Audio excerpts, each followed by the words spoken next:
सक्षमता 2 की फिर से होगी परीक्षा। प्रधान शिक्षक और प्रधानाध्यापक पद के लिए एक साथ जारी होंगे रिजल्ट। कक्षा 9वीं में ऑनलाइन अटेंडेंस की तिथि बढ़ाई गई।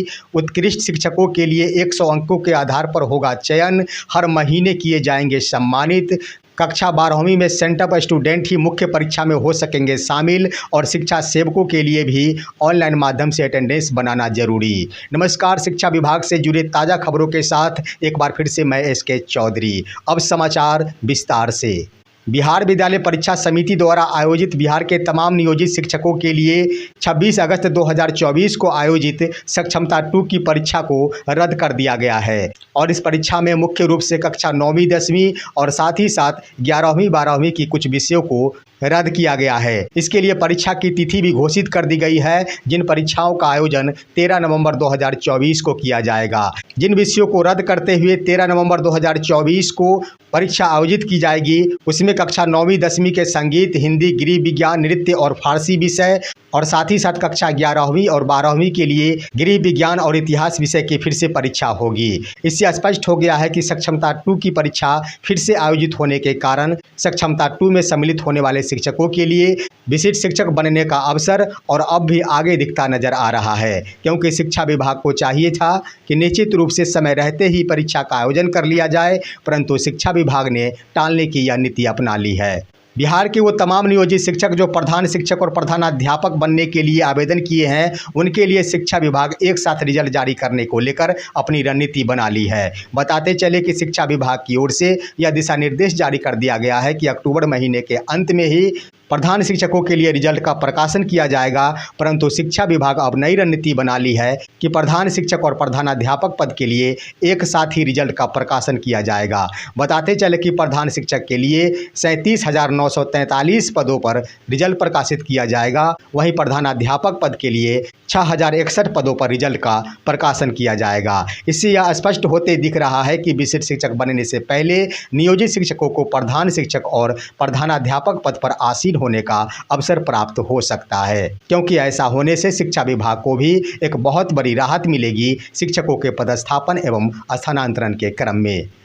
कक्षा 9वीं के वैसे छात्र जिनका रजिस्ट्रेशन अभी तक नहीं हो पाया है, उसके लिए बिहार विद्यालय परीक्षा समिति ने एक और अवसर प्रदान कर दी है, जिसके अंतर्गत 29 अक्टूबर 2024 तक तमाम छूटे हुए कक्षा 9वीं के छात्र जिनकी परीक्षा वर्ष 2026 में आयोजित की जाएगी, उनके लिए यह तिथि का निर्धारण किया गया है। बताते चले कि इससे पहले यह तिथि 21 अक्टूबर 2024 तक निर्धारित थी, परंतु बिहार विद्यालय परीक्षा समिति ने एक बार फिर से तमाम छात्रों को अवसर प्रदान कर दिया है। कक्षा 12वीं के मुख्य परीक्षा जिसका आयोजन वर्ष 2025 में होगा, उसमें वैसे छात्र ही सम्मिलित हो सकेंगे जो छात्र सेंटअप परीक्षा में सम्मिलित होंगे। इसके लिए शिक्षा विभाग की ओर से तैयारी शुरू कर दी गई है। बताते चले कि इससे पहले जब भी कक्षा 12वीं के लिए सेंटअप परीक्षा का आयोजन किया जाता था, उस समय तमाम छात्र इसका इग्नोर किया करते थे, परंतु शिक्षा विभाग ने अब यह रणनीति बना ली है कि अब सेंटअप परीक्षा में शामिल होने वाले छात्र ही मुख्य परीक्षा में सम्मिलित हो सकेंगे। इसके लिए शिक्षा विभाग की ओर से जारी किए गए दिशा निर्देश के आलोक में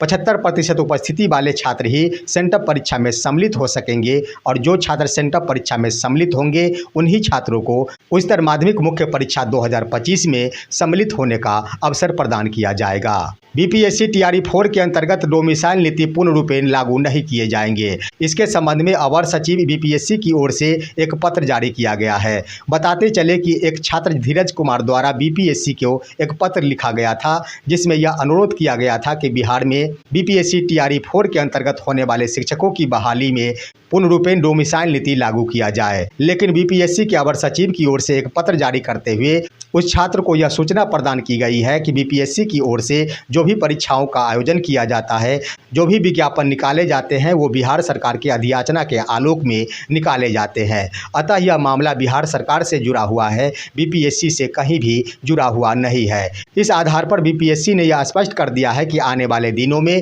बीपीएससी टीआरई 4 के अंतर्गत शिक्षकों के होने वाले बहाली में पूर्ण रूपेण डोमिसाइल नीति नहीं लागू किए जाएंगे। जो प्रक्रिया अपनाई जा रही है, उन्हीं प्रक्रियाओं के अंतर्गत शिक्षकों की बहाली संभव हो सकेगी। बिहार के तमाम तमाम कोटि के शिक्षकों के लिए शिक्षा विभाग एक अलग ही रणनीति बनाई है, जिसके तहत यह रणनीति तैयार की गई है कि अब बिहार के 534 प्रखंडों में प्रति प्रखंड से एक एक शिक्षकों को हर माह सम्मानित किया जाएगा। इसके लिए शिक्षा विभाग ने अपनी तैयारी शुरू कर दी है और शिक्षकों के चयन के लिए 100 अंकों का निर्धारण किया गया है।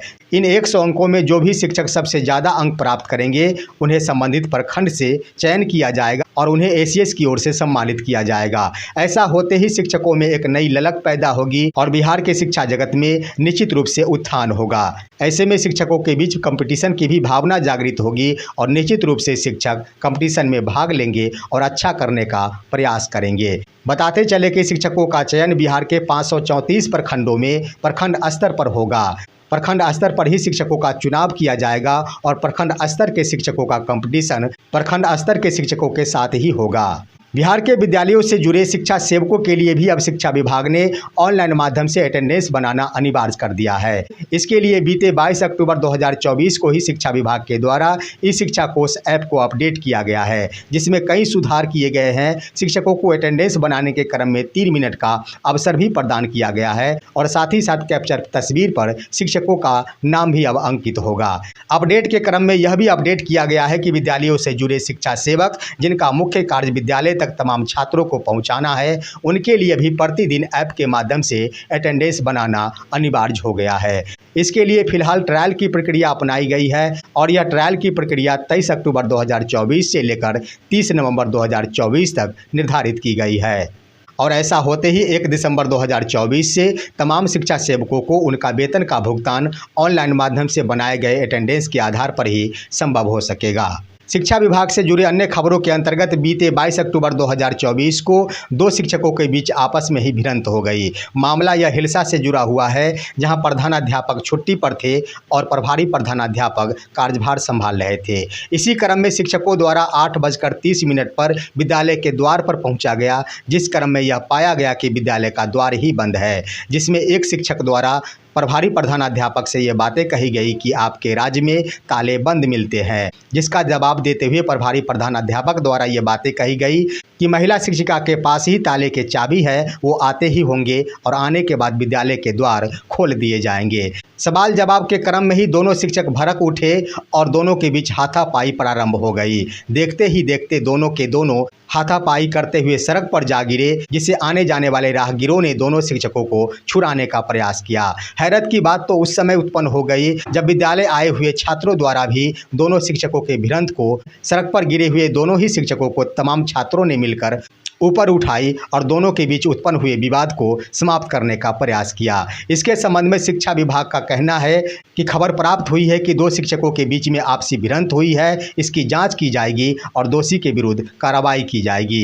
अक्सर बिहार के शिक्षकों के बीच ये देखने को मिल रहा है कि शिक्षकों में भिड़ंत उत्पन्न हो रही है और इसका मुख्य कारण बिहार शिक्षा विभाग है, जिनकी ओर से वरीय और कनीय का निर्धारण समुचित रूप से नहीं किया जाता है, जो कि शिक्षकों को हजम नहीं होता है। वरीय और कनीय को लेकर ही संभवतः यह मामला उत्पन्न होगा, जहां प्रभारी प्रधानाध्यापक को एक सामान्य शिक्षक द्वारा ये बातें कही गई कि आपके राज्य में ताले बंद मिलते हैं। तो निश्चित रूप से बिहार के शिक्षा जगत को ऊंचाइयों तक उठाने के लिए शिक्षा विभाग को कई कदम उठाने पड़ेंगे। सोच समझकर वरीय और कनीय का निर्धारण करना होगा, अन्यथा शिक्षकों के बीच भिड़ंत उत्पन्न होती रहेगी और विद्यालय स्तर पर शिक्षा का स्तर नीचे गिरता चला जाएगा।